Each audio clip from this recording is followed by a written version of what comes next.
हुजूर गौसे आजम रजी अल्लाह ताला अन्हु एक मर्तबा वअज़ फरमा रहे थे कि बारिश होने लगी और लोग उठने लगे। हुजूर गौसे आजम रजी अल्लाह ताला अन्हु ने आसमान की तरफ मुंह किया और कहा, मैं तेरे जिक्र के लिए लोगों को जमा कर रहा हूँ और तू उन्हें मुंतशिर कर रहा है।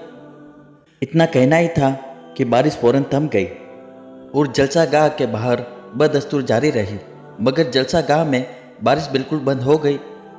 सबक, अल्लाह वालों की जो मर्जी हो वही मर्जी खुदा की भी होती है। हुजूर गौसे आजम रजी अल्लाह ताला अन्हु की इतनी बड़ी शान है कि आपकी मर्जी के मुतालिक अल्लाह ताला ने जलसा गाह के बाहर तो बारिश जारी रखी और जलसा गाह के अंदर बंद करके दिखा दिया कि मेरे मकबूल बंदों की मेरे यहाँ इतनी कद्र है कि वह जो कुछ भी चाहे मैं वैसे ही कर देता हूँ। एक दफ़ा दरियाए दजला में सैलाब आ गया। लोग घबराए हुए हुजूर गौसे आजम रदी अल्लाह ताला अन्हु के पास आए और मदद चाहने लगे। हुजूर गौसे आजम रदी अल्लाह ताला अन्हु ने अपना आसाए यानी लाठी मुबारक लिया और दरिया की तरफ चल पड़े। दरिया के किनारे पर पहुंचकर आपने पानी की असल हद तक वह आसा गाड़ दिया और फरमाया, ए पानी बस यहीं तक। इतना फरमाना था कि पानी ने घटना शुरू कर दिया और उस आसाए मुबारक तक आ गया। सबक, अल्लाह वालों की हुकूमत दरियाओं पर भी जारी रहती है। एक हम भी है कि घर का पन्नाला भी हमारे बस में नहीं रहता। एक मर्तबा हुजूर गौसे आजम रदी अल्लाह ताला अन्हु वअज़ फरमा रहे थे कि ऊपर हवा में एक चील चीखने लगी, बार बार एक ही जगह चक्कर लगाने लगी। हुजूर गौसे आजम रदी अल्लाह ताला अन्हु ने ऊपर देखा और फरमाया, ये हवा उस चील का सिर पकड़ ले। इतना फरमाना था कि वह चील तड़पती हुई नीचे आ गिरी और सिर उसका अलग जा गिरा।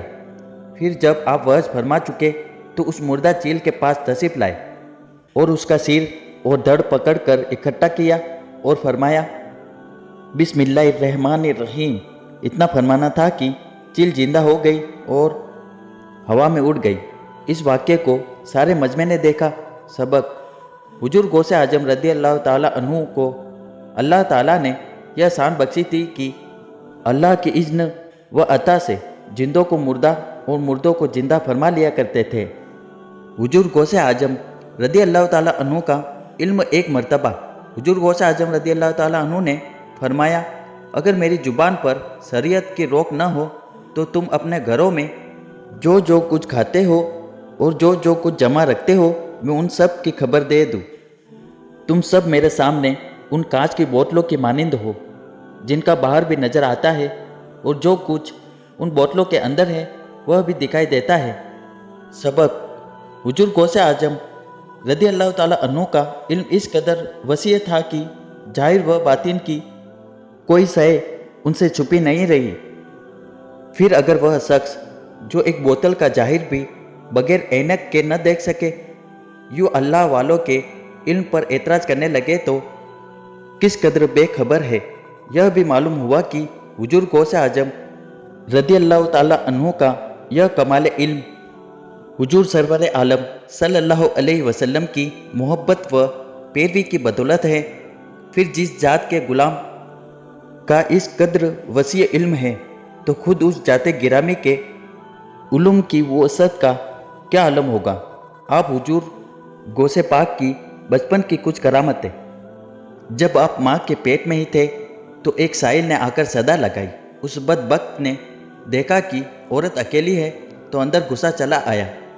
उसी वक्त गैब से एक शेर नमूदार हुआ और उस खबीज को चीर फाड़ कर गायब हो गया। जिस साल आप पैदा हुए तो पूरे जिलान में 1100 बच्चे पैदा हुए और सब लड़के ही थे और सब के सब अल्लाह के वली हुए। जब आपकी दूध पीने की उम्र थी तो अक्सर आप दाई की गोद से गायब हो जाते और फिर कुछ देर बाद आ भी जाया करते।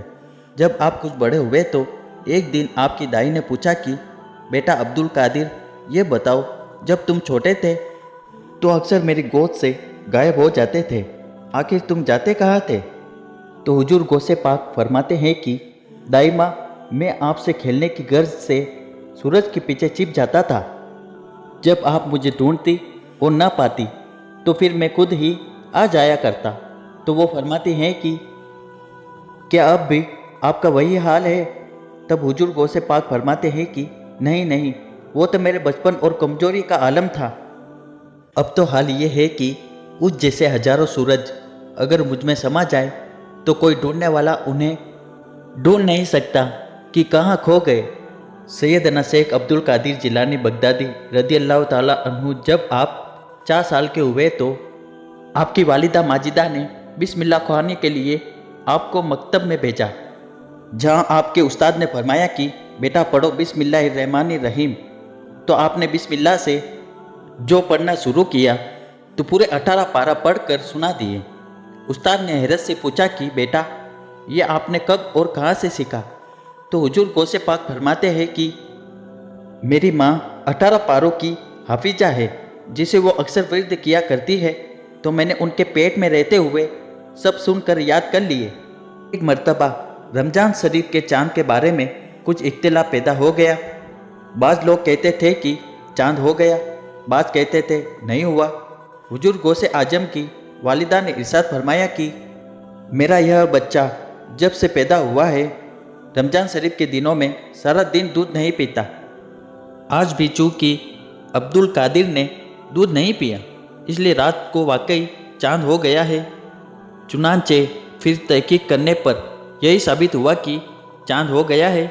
एक औरत अपने बच्चे को लेकर हुजूर सरकार गौसे आजम के पास हाजिर हुई और कहने लगी, इस मेरे बच्चे को हुजूर से बड़ी मोहब्बत है, मैं इसको आपके पास छोड़ती हूँ, इसकी तरबियत फरमाइए और फैज़ व बरकत से इसे मालामाल कीजिए।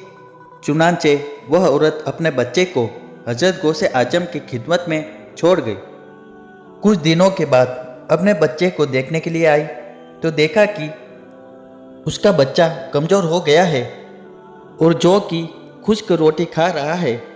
फिर हुजूर सरकार गौसे आजम की खिदमत में गई तो देखा कि आपके आगे पकी हुई मुर्गी रखी है, जिसे आप तनावुल फरमा रहे हैं। उस औरत ने अर्ज किया, हुजूर आप खुद तो मुर्गी खा रहे हैं और मेरा बेटा जो कि खुश्क रोटी खा रहा है।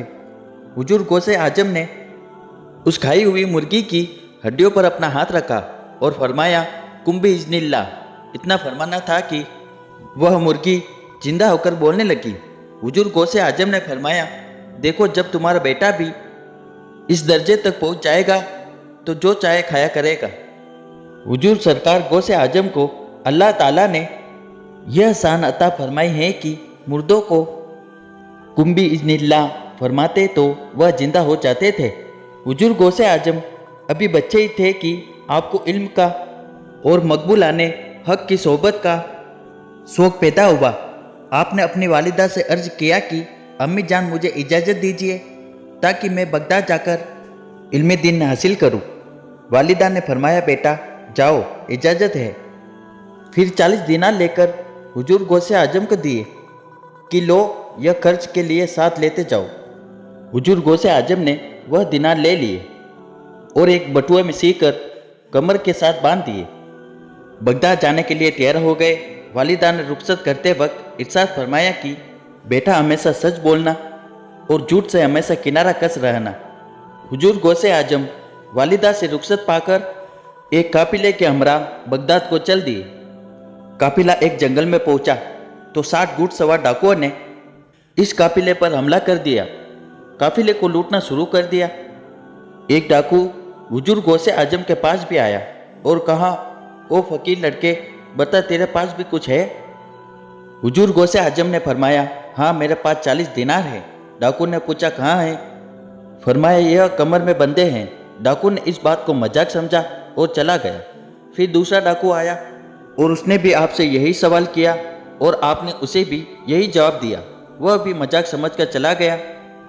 फिर तीसरा डाकू आया और उससे भी यही सवाल व जवाब किया। इसी तरह बहुत से डाकुओं ने आपसे यही सवाल व जवाब किया तो आपने सभी से यही फरमाया कि हाँ मेरे पास 40 दिनार है। डाकुओं को कुछ शक गुजरा तो वह आपको पकड़कर अपने सरदार के पास ले गए। डाकुओं के सरदार ने भी आपसे यही सवाल किया कि क्यों ए लड़के, तुम्हारे पास भी कुछ है? आपने फरमाया कि हाँ है। सरदार ने पूछा कि क्या है? फरमाया 40 दिनार। सरदार ने पूछा कि कहाँ है? फरमाया कमर में बंधे हैं। सरदार ने आगे बढ़कर तलाशी ली तो वाकई 40 दिनार निकल आए। डाकुओं का सरदार बड़ा हैरान हुआ कि इस लड़के ने अपना माल बताया, जबकि डाकुओं से माल छुपाया जाता है। चुनांचे डाकुओं के सरदार ने बड़े ताज्जुब के साथ हुजूर गौसे आजम से पूछा कि लड़के, तुमने यह माल हमसे छुपाया क्यों नहीं? साफ साफ बता क्यों दिया? आपने फरमाया, मेरी वालिदा ने मुझसे सच बोलने का वादा किया था, इसलिए मैंने सच ही बोला। सच ही बोलता रहूँगा ताकि वालिदा के साथ वायदा शिकनी न हो जाए। डाकुओं के सरदार ने यह बात सुनी तो चीख मारकर रोने लगे और कहा कि अफसोस, यह लड़का तो अपनी वालिदा के साथ किए गए वायदे का इतना ख्याल रखे और मैं जो अपने रब से वायदा करके आया हूँ आज तक उसे निभा न सका। ए लड़के, इधर ला हाथ, मैं तेरे हाथ पर आइंदा के लिए तौबा करता हूँ। यह कहकर उसने सच्चे दिल से तौबा की और फिर अपने माथे हाथ डाकुओं से कहा कि जाओ भाई, मेरे साथ अब तुम्हारा कोई वास्ता नहीं। उन डाकुओं ने जवाब दिया कि आप हमारे सरदार ही रहेंगे। वह इस तरह की हम सब भी इस बुरे काम से तौबा करते हैं। तौबा करने वालों में आप ही हमारे सरदार हैं। चुनांचे उन सब ने भी सच्चे दिल से तौबा की और लूटा हुआ माल वापस करके आइंदा अच्छी और सरई जिंदगी गुजारने लगे। सबक, अल्लाह वाले कभी झूठ नहीं बोलते। उनकी इस सदाकत से गुमराह लोग राह पाते हैं। यह भी मालूम हुआ कि हुजूर गौसे आजम बचपन ही से गुमराहों के लिए हादी और मुर्शिद कामिल थे। वीडियो अच्छा लगा हो तो लाइक और सब्सक्राइब कर दे।